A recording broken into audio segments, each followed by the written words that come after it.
Hey, Phoenix Tribe. So I just got a really powerful random kind of hit of inspiration for a podcast here, and I just wanted to hop on and talk a little bit about the awakening feminine and priestessing of some of these deeper, darker, denser layers that the feminine within all of us is working to accomplish right now. And so, to begin with, I just would like to point out that every human being has masculine and feminine energy, and it is the feminine energy within every human being that is awakening right now in this feminine awakening. And it is that feminine energy that is the cure, so to speak, for the density of these layers. One of the things that we see a lot of right now, and that we've seen a lot of recently, is this idea of ascension. And that is one aspect of our being, because we have a higher self and we have connections to the stars and the cosmos, and we have access to knowledge from these levels of consciousness that exist outside of this 3D world that we're in, from different dimensions. And it is beautiful, and it is important for us to connect to that part of ourselves. But one thing that a lot of people are doing is using it as an escape from the denser layers. Like, oh, we're going to transcend these deeper layers so we don't have to feel them, so we don't have to experience them. That's not part of my world. That's not part of my reality. And I'm going to move beyond all of that. And that at its core is dissociation. Just ignoring the deeper, denser layers doesn't mean that they aren't there. And it's convenient for us to not have to feel them or experience them, but it also doesn't necessarily create change. And communities focused on that outcome are actually communities that are separate, that are creating another level of separateness and calling it oneness, because they can see the overall connection and saying, oh, well, all of that stuff is stuff that I don't desire to experience, but we're all one. And so, of course, my calling and my deep passion and natural soul expression is that of sacred union and oneness. And we don't get to pick and choose which parts we include in that. These things that we're seeing as deeper, darker, denser layers, they exist at a macro and micro level. So when we look at the world around us and we see child sex trafficking, and we see, all of this starvation, and we see, all of these theories that people have about these conspiracies that are happening at government levels, and, all of this darkness, and, people who,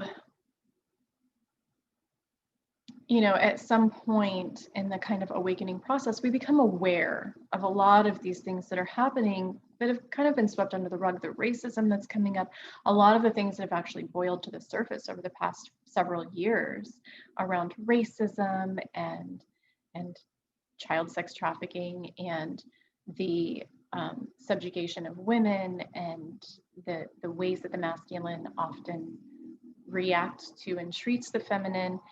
And the thing is, none of this is new. These threads have been here for centuries. And it's actually really beautiful that now we're bringing them into the light, because as long as they're pushed away, we can't see them. And for anyone who's been following my most recent posts or has listened to my most recent podcast, my threads and gifts of service that have come together to form a kind of beautiful cohesive whole here are founded in embodiment. And embodiment is learning within the self on a more micro level, on the individual level, how to connect with the inner body, the feminine within, how to follow her whisperings and intuition and her discernment from that gut level place, but also how to create a container for the expressions that we have and the experiences that we have individually of these larger wounds. I was just having a conversation with one of my dear, dear friends about this, where I was discussing that, you know, these layers of tension that we have experienced individually of these really deep, dark, dense global consciousness wounds around racism and, you know, sexual traumas and, you know, all of these ways that we can be taken advantage of and harmed by others. You know, so many of us have our own threads of these to work with. And I feel that it's like these deep, dark, dense layers have really been spread out over a community, over lifetimes. And now we're coming to a space where our containers are strong enough to experience, to see, because we can't see things until we're ready to. We can't see things within ourselves. We can't create shifts. We can't hold a container for things within ourselves or address these things within ourselves until our container has become strong enough. And as our container becomes more and more strong, more things start to bubble up for us to contain, for us to hold, for us to love, as our capacity to love grows. And as a global consciousness right now, we've gotten to a level now that we're ready to look at these things, and so many people are experiencing such strong emotions around so much of this, and those strong emotions are our signpost to look within. Because you know how they say that it begins like with yourself, be the change that you want to see in the world, all of these things. Well, we can't go out here and heal and change and create from a space that we've not created within ourselves. And so, you know, it's like these huge wounds have been spread out over a community so that each one of these people can take these threads from their own experience and begin to work through and release those threads. And as each one of us do this, it starts to unravel that core wound, and it starts to allow it to release into flow. And one of the things that I was really feeling called to address is my personal perspective on my own threads in this process. So if any of you have heard my story or read my posts, then you've heard that I have had major traumas from the masculine in my life. My father molested me until I was 12, and I was raised around men who were very angry, very reactive, and, you know, at different levels, just it was a very normal thing to have anger and explosiveness and physical abuse, emotional abuse, verbal abuse on different levels in my life from the masculine. And I was talking to one of my good friends recently about these wounds and what happens kind of as we shift through them. And this same exact thing goes for every wound, really. You know, we can do the work. And what he observed was that he has seen women who have done the work with a lot of their wounds from the masculine, but they still hold this animosity. And really, this animosity and kind of anger is rooted in a feeling of vulnerability, not feeling safe to be vulnerable, not feeling protected, not feeling held, not feeling honored by the masculine, not feeling supported. And it's true. We have this on so many levels where we feel like, oh, well, I've worked through that stuff, but men are just this, or but women are just this because they're manipulative. And I've seen this manipulation, I've experienced it, and I'm good. You know, I've worked with my stuff and I've forgiven those people, but we still have layers of these wounds left over. And it happens between sisters, between women, where we learn to love and we learn to connect and we can go on these deep journeys, but then there's still these layers of competition that can exist within us. And for, you know, the masculine, we can see men who have these connections with other men, who have relationships, who have friends that can become close. Maybe they're even good fathers, but there can sometimes still be a sense of betrayal or not support or not feeling good enough or worthy or disrespect between men. And it's actually interesting. I feel like that level of competition sometimes is, and disrespect sometimes is stronger in the feminine.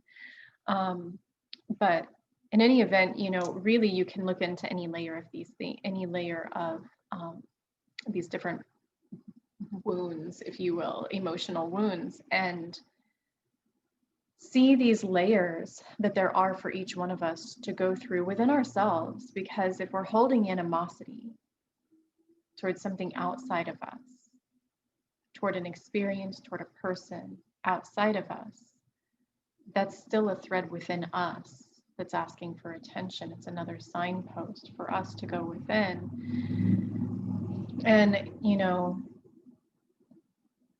having walked the path and the thread that I've walked with my wounds of the masculine, my wounds of the feminine,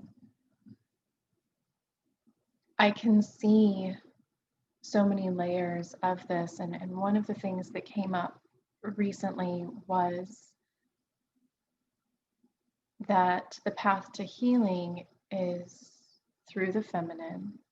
It's through love and acceptance. That these deeper, denser, darker layers can only be healed through love. And when we look at the atrocities that are happening in the world, that can be a really difficult thing to stomach and a really difficult thing to wrap your head around. But when we take it to the micro level and we look within us and we start to see and understand how it is that we're able to release these tensions of unexpressed emotion that are causing us to show up in certain ways, that are causing us to have certain feelings and triggers around things, we start to see that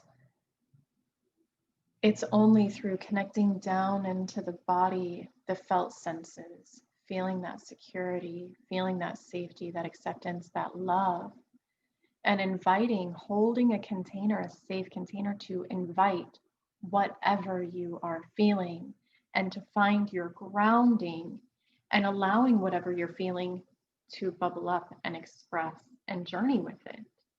And this can be a difficult thing to do with some of these threads. It requires a lot of vulnerability and courage. And some of these threads need to be broached a little bit more tenderly. Things around anxieties and depression can sometimes really feel so overwhelming and feel like such a large, dense pit within us that they need to be broached from the edges and unraveled from the edges. But the process is always the same. It's always holding this container of unconditional love and acceptance and recognizing that these feelings are here and that they are valid based on our previous experiences, and allowing ourselves to unravel those threads of tension to get down to the core truth of our soul essence expression, to allow that to flow. And this is what I work with my clients. And when we're talking about having, working through this on our own, we're really priestessing those layers. Our feminine within is priestessing those layers, those wounds in love. And one of my one of my beautiful soul sisters had made a post about the Magdalene energy and the role that she played as a priestess of grief. And there's this whole spectrum of emotion that we can feel, and we usually like to stay in this spectrum of joy and bliss and happiness and love and high vibe only, right?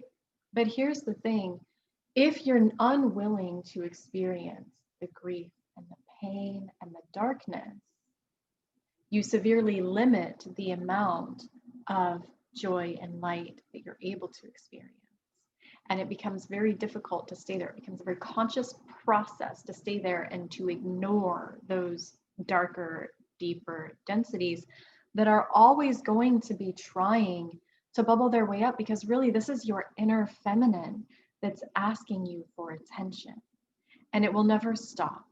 The feminine is incredibly patient and persistent in her awakening process.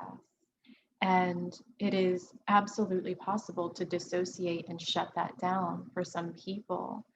And some people do it for their entire lifetimes. But what I see is that in our community now, not just in my community here, but around the world now, people, particularly in Western civilization, people are really having a hard time now ignoring that.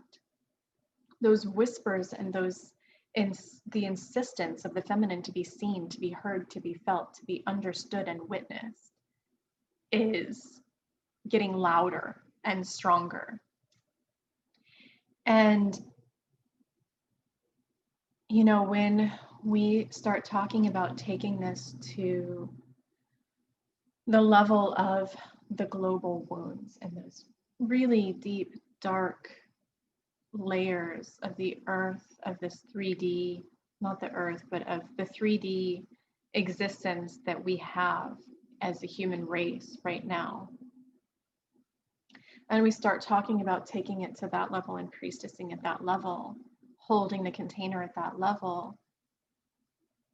What I found is that in my process, working through my wounds with my father and my stepfather and my brother and all of the masculine around me, and the wounds that I took on as a result of that, I came to and as I held my wounds, because the thing is, these people have done things, there were experiences that I had as a result of being connected with these people in my life. But at the end of the day, it has nothing to do with them. And it's all about my experience of it. It really doesn't matter what their motivation was. It really doesn't matter what actions they took. What matters is what I took on as a result of those experiences. And that is for me to explore. And as I've explored and released those tensions, what I've found is that exploring my own wounds, the roots of those wounds, and allowing myself to hold these things in a container of love and acceptance has allowed me to see clearly the deep pain and wounds of those people who are taking these actions. And it doesn't make the actions okay. It's never okay to hurt or harm someone else in any way. But being able to see the root, the reasons, the understanding the underlying, even when these people don't understand it, they can't see it for themselves. None of these men in my life can see or have ever even admitted to, any of the wounding that they've caused. It's not required, because for me to be able to see, because of an embodied understanding myself of having worked through these things, I can see not only where they are deeply wounded and in a lot of pain and dissociated themselves, but also on a more extreme scale. And the more extreme that I go and the deeper that I go into that darkness, the more compassion that I feel rather than hatred. And the reason is because I can see the growing levels of pain and dissociation and repression that are causing people to act in these ways. And so, it gives me, by holding that container for myself, the ability to invite others in, to hold a container for them while they're exploring creating the container for themselves and working through these threads themselves, so that they can come to this embodied understanding to find their own truth through their threads of experience. And to me, this is my sole purpose, and the way that I create the change that I desire to see, and the kind of world that I desire to see, that's based on true love and compassion and connection, rather than dissociation and separation and control over, or being above, or being separate. So yeah, I think that was all of the thoughts that I had on that topic. And I would really love to hear your feedback on this. I would really love to hear what threads are really triggering for you. I would really love to hear the things that are happening in society that feel very triggering for you. And I would really love to open and explore some dialogue about what threads you might be able to follow into yourself, to start to explore what there is for you to see there. Yeah, so I definitely look forward to hearing whatever conversation this stirs, whatever feelings or intensity or deepness, darkness that this stirs, and holding space for it. So I look forward to connecting with you.